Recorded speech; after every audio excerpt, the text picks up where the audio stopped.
আচ্ছা, আজকে হচ্ছে মূলত আমরা গাণিতিক বিষয়গুলো নিয়ে আলোচনা করব। তবে অবশ্যই অনুরোধ থাকবে গাণিতিক ব্যাপারগুলো দেখার আগে অবশ্যই আগে যে আমরা ৪ টি পার্ট করেছিলাম, থিওরিটিক্যাল যে অংশগুলো ছিল, আমি বোঝানোর চেষ্টা করেছি যতটুকু আমার পক্ষে সম্ভব, সেগুলো আগে দেখে আসবো। Otherwise it will be difficult. কিছুটা হলেও বুঝতে অসুবিধা হবে। তবে আমি বলব না যে একেবারেই বুঝবা না। কিছুটা হলেও বুঝতে অসুবিধা হবে।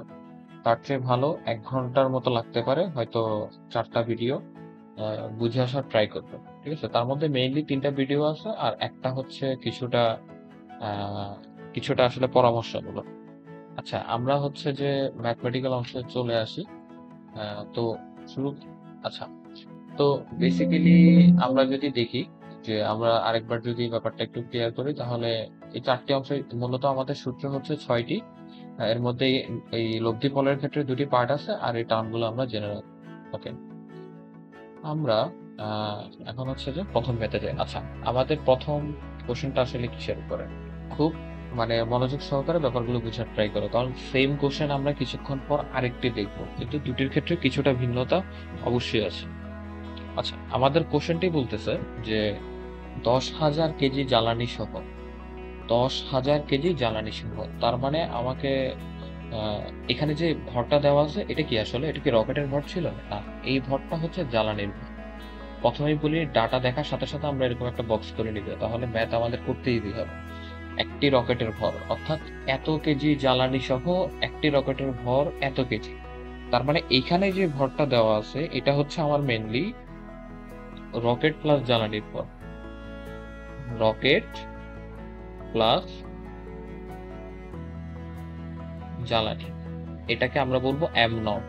এটা হচ্ছে ১৫,০০০ কেজি। ১৫,০০০ কেজি। ঠিক আছে? আচ্ছা, এই যে আমরা আরেকবার যদি আমাদের আগের স্লাইডটাতে যাই, এই যে আমরা যে এম নট দেখেছিলাম আদি অবস্থায় সেটা কি ছিল? জ্বালানি প্লাস রকেটের ভর। এই কারণে আমি তোমাদেরকে থিওরিটিক্যাল ব্যাপারগুলো দেখে আসতে বলতেছি বারবার। তাহলে তোমরা আরো ক্লিয়ার হবে। কারণ আমরা এখানে বিস্তারিত পড়াশোনা করেছি এই ব্যাপারে। আচ্ছা, এই ডাটাটা আমরা লিখলাম। এটা হচ্ছে আমার ১৫,০০০ কেজি। জ্বালানি যদি ২০০ কেজি পার সেকেন্ড হারে পুড়ে। আচ্ছা, আমরা যদি আমাদের থিওরি অংশে দেখি আমরা বলেছিলাম কিভাবে আমার রকেট ঊর্ধ্বমুখী যাত্রা করে। কারণ জ্বালানি যে পুড়ে অক্সিজেনের মাধ্যমে সেটা হচ্ছে আমার নিচের দিকে একটা ফোর্স প্রয়োগ করে। ঠিক আছে? তার মানে আমার জ্বালানির নির্গমন হচ্ছে, ওই নির্গমনের হারটাই হচ্ছে আমার একক সময়ের হার। অর্থাৎ একক সময়ে আমার যেই পরিমাণ হচ্ছে আমার ভরের পরিমাণটা কমে যাচ্ছে বা জ্বালানি নির্গমন হচ্ছে বা জ্বালানি হ্রাস পাচ্ছে, এই পরিমাণটাকে বোঝায়। যেটাকে আমরা উল্লেখ করে থাকি হচ্ছে dm/dt হিসেবে। dm/dt। এটা এখানে কত দেওয়া আছে? ২০০ কেজি পার সেকেন্ড।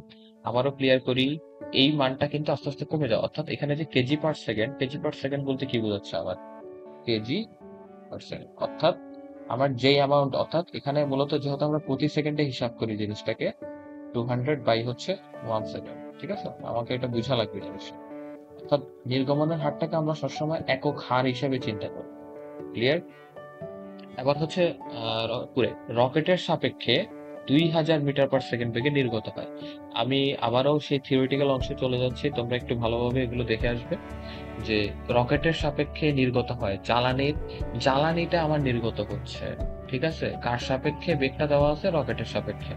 কারণ আগেই বলেছিলাম যেহেতু এটা একটা মহাশূন্য যান, মহাকাশে থাকে, মহাকাশে বায়ুমণ্ডল নেই। তাই সহজে আমরা বায়ুমণ্ডলের সাপেক্ষে বেগটা নির্ণয় করা পসিবল না। তাই আমাদের রকেটের সাপেক্ষে এই বেগটা এখানে দেওয়া থাকে। ঠিক আছে? সেটা হচ্ছে আমার ২,০০০ মিটার পার সেকেন্ড। সেটাকে আমরা বলতে পারি vr is equal to ২,০০০ মিটার পার সেকেন্ড। বলছে তাহলে রকেটের উপর প্রযুক্ত ধাক্কা অথবা থ্রাস্ট কত? রকেটের উপর প্রযুক্ত ধাক্কা। আমার লাইনটা কিন্তু খুব ক্লিয়ারলি বোঝা লাগবে। আমি যদি একটু অ্যানালাইসিসে চলে যাই, এটা ছিল রকেট। রকেট যদি এটা কোনো রকেট জাতার রকেট হয় নাই। আচ্ছা, তারপর আমরা দেখি এটা ছিল রকেটের উপর যে আমার ঊর্ধ্বমুখী ধাক্কা। ঠিক আছে? কিন্তু রকেট যখন উপরের দিকে যায় তখন কি কেবলমাত্র রকেটের উপর যে জ্বালানির উল্টা দিকে যে ধাক্কাটা হয় কেবল কি সেটাই হয়? না, রকেটের নিজস্ব তো একটা ওজন আছে। তাহলে ওজনটা আমরা কখন কাউন্ট করব? আমরা কিন্তু নরমালি দুটি সূত্র দেখেছি। ঠিক আছে? আমরা নরমালি দুটি সূত্র দেখেছি। একটি কি ছিল? আমরা যদি আচ্ছা আমরা এখানেই লিখি যে F is equal to delta m by delta t into হচ্ছে VR। আরেকটা কি ছিল? F net, যেটাকে আমরা এভাবে লিখি যে delta M by delta T into VR minus হচ্ছে এম নট জি। কখনো কখনো এম নট জি এর জায়গায় কি হবে, এম জি হবে। যখন হচ্ছে আমার একটা নির্দিষ্ট সময় পরে বলবে তখন আমার এম হবে, ঠিক আছে? ওগুলো আমরা পরবর্তীতে দেখবো। তাহলে এখানে আমার কোন সূত্রটা হবে, এই সূত্রটা হবে। কেন বলতো? কারণ বলছে রকেটের উপর প্রযুক্ত ধাক্কা। রকেটের উপর প্রযুক্ত ধাক্কাটা অ্যাকচুয়ালি কিভাবে আমরা বের করছি, থিওরি থেকে আমরা আলোচনায় শিখে এসেছি যে জ্বালানি নিচের দিকে যে ফোর্সটা দিচ্ছে সেটাই প্রযুক্ত ধাক্কা হিসেবে নিউটনের থার্ড ল মেনে উল্টা দিকে কাজ করে, অর্থাৎ ঊর্ধ্বমুখী কাজ করে। তাই আমরা এখানে কোন সূত্রটা ইউজ করবো, এফ ইজ ইকুয়াল টু, আচ্ছা আমরা আবার পরে ফেরত আসি। তাহলে আমাদের সূত্রটি কি হবে, delta M by delta T into হচ্ছে ভি আর, ঠিক আছে? তাহলে আমরা জাস্ট মান বসা দিলেই তো হয়ে যাচ্ছে। আর যেহেতু আমাদের সব মান দেওয়া আছে, এটা হচ্ছে কত, 200 ইন্টু হচ্ছে ভিআর এর মান কত, ভিআর এর মান 2000, এটাকে আমরা নিউটন বলবো। তো এটা বের করলে কত আসতেছে আমাদের, 4 ইন্টু 10⁵ নিউটন, ঠিক আছে? আচ্ছা, রেজাল্টেন্টে যদি কোনো প্রবলেম থাকে বা অমিল হয় তোমরা বের করার পর এটা ক্ষমা সুন্দর দৃষ্টিতে দেখবা, কারণ ম্যাথমেটিক্সটা বোঝানোই আমার আসলে প্রধান উদ্দেশ্য।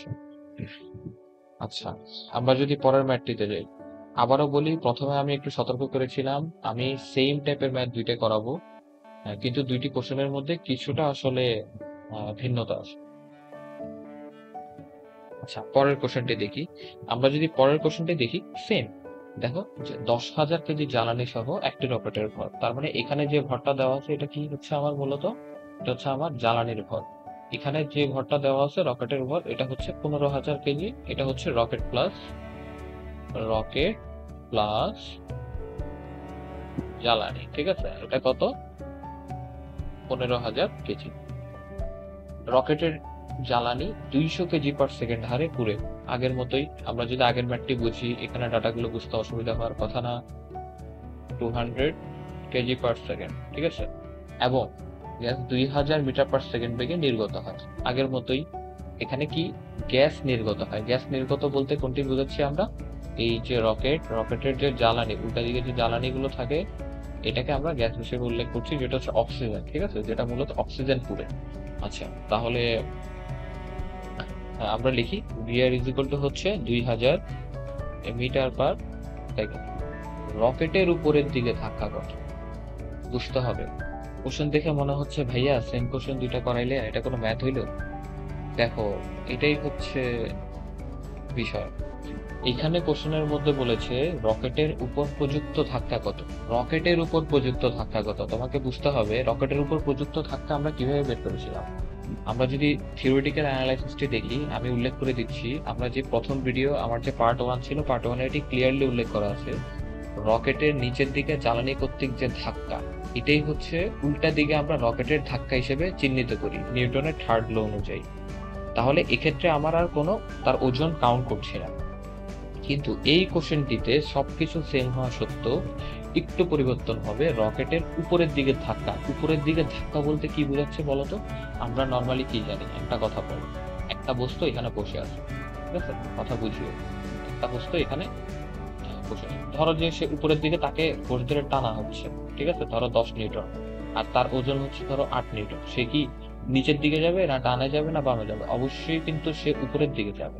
সেটা কত হবে, 10 - 8 নিউটন, অর্থাৎ 2 নিউটন বলা হচ্ছে উপরের দিকে তার যাত্রা, উপরের দিকে ফোর্স বেশি। তাহলে রকেটের উপরের দিকে ধাক্কা বলছে, আমরা কি জানি, অলরেডি আমরা বের করছি তার তার যে মানে জ্বালানি কর্তৃক তার ধাক্কাটা উপরের দিকে, সেটা আমার কত বের হয়েছিল, delta M by delta T into V R. তাহলে তার ওজন আবার নিচের দিকে আসে না, ডাব্লিউ। তাহলে এখানে দুইটা ফোর্স কাজ করতেছে এটার মতো, কিন্তু সে যাত্রা করতেছে কোথায়, উপরের দিকে। তাহলে কি হবে, তাহলে এখানে আমার কি হচ্ছে বলতো, এখানে আমার হবে just delta M by delta T into V R minus W, just minus W. এটি হবে না? অবশ্যই এটি হবে। সেটা হচ্ছে আমার জাস্ট আগের সাথে এটাই ডিফারেন্স, কিন্তু এটা কিন্তু অনেক বড় একটা ডিফারেন্স। পরীক্ষা হলে এটা বুঝে আসলে টাফ। হ্যাঁ, পরীক্ষায় খুব কম সময়ের মধ্যে সলভ করা লাগে, এগুলো বুঝা টাফ। আর এই সকল ম্যাথ নর্মালি কোথায় দিবে না বলতো, তোমার বোর্ড পরীক্ষায় দেওয়ার মতো কোশ্চেন না। হয়তো অ্যাডমিশন টেস্টে, এমসিকিউতে বা রিটেনও, কম মার্কসের রিটেন গুলোতেও দিয়ে দিতে পারে, ঠিক আছে? সো তখন এগুলো মনে রাখা একটু বুঝা আসলে টাফ। সো এই ব্যাপারগুলো আমরা মনে রাখবো। তাহলে আমরা যদি মান বসাই কত হবে বলতো, আগের মতোই 200 ইন্টু 2000 মাইনাস হচ্ছে, আচ্ছা ভালো কথা, ডাব্লিউ ইজ ইকুয়াল টু কি হবে? আমরা জানি ডাব্লিউ ইজ ইকুয়াল টু হচ্ছে এমজি। তাইলে এখানে আমরা কোন মানটা আসলে বসাবো? এখানে আমরা কোন মানটা আসলে বসাবো? তুমি নিজেই দেখো এখানে আমার কোন ভ্যালু দেওয়া আছে, ইনিশিয়াল যে ভ্যালুটা, তাহলে আমরা এম নট জি, তাহলে আমরা এখানে কি লিখতে পারি? 15,000 ইন্টু 9.8। ক্লিয়ার? আচ্ছা, এখানে একটা প্রশ্ন আসতে পারে না যে ভাই আমি এমজি কেন দিলাম না বা একটা নির্দিষ্ট সময় পরে? কারণ এখানে তোমাকে কোনো সময়ের মান উল্লেখ করে দেওয়া হয় না। যদি সময় উল্লেখ করে দেওয়া হইতো তখন তুমি এমজি বের করতে পারতো। ঠিক আছে, তাই আমরা ইনিশিয়াল ভর রেট ওইটাই কাউন্ট করছি। আবারও ক্লিয়ার করি, তোমরা হচ্ছে থিওরিটিক্যাল পার্টগুলো না দেখে আসে ম্যাথ করতে আসবে না, অনেক কিছুই বুঝবে না।